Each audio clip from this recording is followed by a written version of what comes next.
Alright, magandang umaga na ho sa lahat natin ng mga viewers Luzon, Visayas at Mindanao all over the world. Welcome naman sa ating panibagong video, panibagong reaction, mga ka-action, mga kakampeng.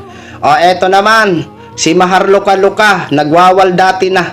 Galit na naman siya kay Governor Pambari 4. Grabe talaga ito si Maharlika, nang aaway na naman. At itong mga DDS supporters, oo, kinuyog daw, ayon dito kay Maharlika, kinuyog daw sa comment section ito si Governor Pambari 4 ng Cebu City.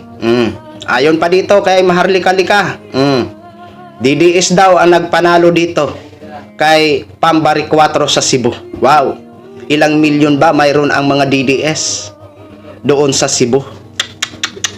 Grabe talaga itong mga utak ng mga DDS. Mga silusa talaga ito. Mga inggit talaga ito. So alam naman ho natin mga ka-action na tuwing pumupunta ho ito si Mr. President Bongbong Marcos, no? Sa Cebu City is talagang mandato ho talaga ng local official na i-welcome ang ama ng bansa natin na si Mr. President Bongbong Marcos. At alam din po natin ang mga tulong ng administrasyon doon sa Cebu, no? Kaya siyempre, si Governor Pambari 4, na-appreciate niya po yun. Yung tulong ng administrasyon. 'Di ba? Lalong-lalo na ho, nung nagkaroon ho ng lindol sa Cebu. At hindi lang ho yan mga ka-aksyon. Marami ho talaga tayong napanood, no? Na maraming tulong ang administrasyon na ginawa doon sa Cebu City. 'Di ba? Pagdating sa education, etc., no? So nakikita ho natin na at napapanood na nagpapasalamat po ito si Governor Pambari 4 sa mga tulong na ibinibigay ng administrasyon doon sa kanyang syudad sa Cebu City, 'di ba? Yan po ay talagang ano po yan? Talagang sabihin na natin na talagang si Pam, kahit man halimbawa sinuportahan ho yan ng mga DDS nung 2025 midterm election, syempre, ang nakaupo ngayon ay si Mr. President Bongbong Marcos. Ang nagbibigay ho ngayon ng tulong ay ang administrasyon ni Mr. President Bongbong Marcos. Syempre, ang pasalamatan niya ang kasalukuyang administrasyon na si Pangulong Bongbong Marcos. Alangan ba naman pasalamatan niya si Digong? 'Di ba? Alangan ba naman na pasalamatan niya si Sara? Ang nagbigay naman ng tulong ang administrasyon naman ni Mr. President Bongbong Marcos, hindi naman si Sara. 'Di ba? Ngayon, nagkakaroon ng mga picture-picture, 'di ba? May latest nga ho dyan, si First Lady nagkaroon ng picture-picture kay Pambari 4. Ayaw ho kasi nila makita na ganyang si Pambari 4, 'di ba? Ayaw na ayaw ho yan ng mga DDS na makita, 'di ba? Kasi ang gusto ng mga DDS, kung ikaw ay tinulungan ng mga DDS para manalo, dapat para sa kanila hindi ka pwede maglapit-lapit, mga ganun. Sus Mariosep na mga utak mayroon itong mga DDS na ito, 'di ba? Gaya ho noong nagkaroon ng event sa loob ng Malacanang na pinatawag ang mga local official. Nandoon si Mayor Lenny, nandoon si Governor Pambari 4, na kung saan may mga selfie na kumalat sa social media with Pambari 4 and then kay Mayor Lenny Robredo. Doon naman ho, silos na silos at inggit na inggit naman ang ating mga kababayan na mga DDS. Di ba? Ito po, pakinggan. No? Pakinggan lang ho natin ha. Pakinggan, audio lang ho mga ka-action. Itong winaldati ni Maharlika Lika dito kay Governor Pambari 4. Tinawag ho ito na traidor daw sa bayan, traidor daw ho sa mga Cebuano. Sus Mariosep. Ito, pakinggan ho muna natin mga ka-action. Pambari 4. Okay, tignan natin. Yes. Unang-una, si Pambari 4 daw gabiga-biga man katulad kay Gwen Garcia. Retongada ba si Pam? Wala naman akong ito sabi niya, 2 days ago, a true leader does not climb by stepping on others.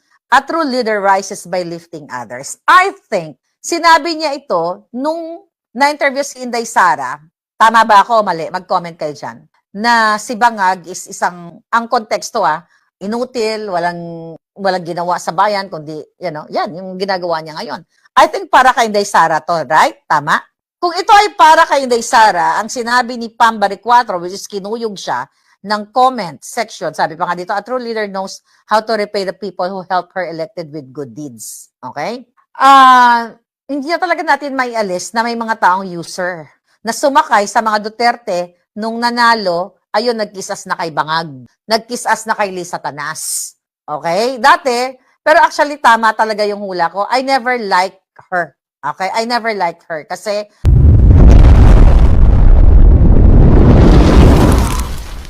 parang walang silang pinagkaiba ni Gwen Garcia. Lalo na ngayon, na lumabas na yung kanyang eksena. At mo, kinuyog siya ng mga DDS. Ang totoong leader ay hindi namamangka sa dalawang ilog. Okay? True leaders also mean staying consistent with the people who supported you. Alam niya na ni Pam Baricuatro, mag-comment pa ka dyan, basahin natin, nabangag si Marcos Jr. Again, it's vested interest. Nanalo siya because of the 30 supporters. Dahil buwisit na buwisit ang mga Cebuano kay Gwen Garcia, nakalaban niya. Para mas marami pang time si Baricuatro magbiga-biga sa Reels. You know, ako nagre-Reels ako, di ba? Ang hirap mag-Reels, minsan nauubos yung isang oras ko sa isang Reels lang kasi mag-edit ka ba? Pero, yes, dumikit. Ito yung problema sa politics. Kaya nga dapat talaga mag-ingat si Inday Sara. Ate mo, kinuyog talaga siya. Sabi ng nag-comment, doon pa din kami sa nagpanalo sa'yo. A true leader does not create division among people. Instead, she or he brings people together for the greater good. Bakit kailangan ilip si Bangag, Pam Baricuatro? Bakit ililip mo ang isang adik na nakita mo na yung isingot niya, yung ilong niya, ang gums niya dumudugo, tumutulo ang ilong. Kaya may mga nagtatanong, nabigyan ka ba ng maleta? Pero actually, hindi niya na kailangan bigyan ng maleta. Mismo sa Kapitolyo ng Cebu, if gusto niya gumawa ng pera, pwede siyang gumawa ng pera. So, ilang ano ba yon? Ang mayor ba 3 years lang? Ay, governor? I forgot. 3 years? Sana may papalit sa kanya na totoo. User siya. Okay? At saka yung mga biga-biga niya, nabuisit tayo nun kay Gwen Garcia, na nagbiga-biga, na parang kalabera ng itsura, nag-tiktok ang alpot, di ba? At siya naman nag-tiktok din, nagbiga-biga. It's okay to tiktok. But parang abala sa pag-tiktok. Sabi ni concerned citizen, nakakalungkot. Huwag ka malungkot. At least nahubaran natin. Pag may nakikita, 3 years lang, di ba? Huwag yun ang papanalunin yung bigatla na yan. Kasi traidor.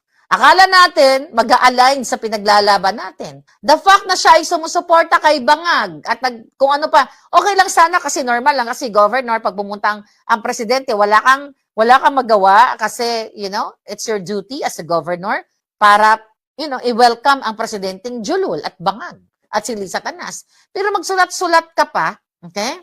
Di ba? Magsulat-sulat ka pa na ganito-ganyan, chuchu-chuchu, epal ka.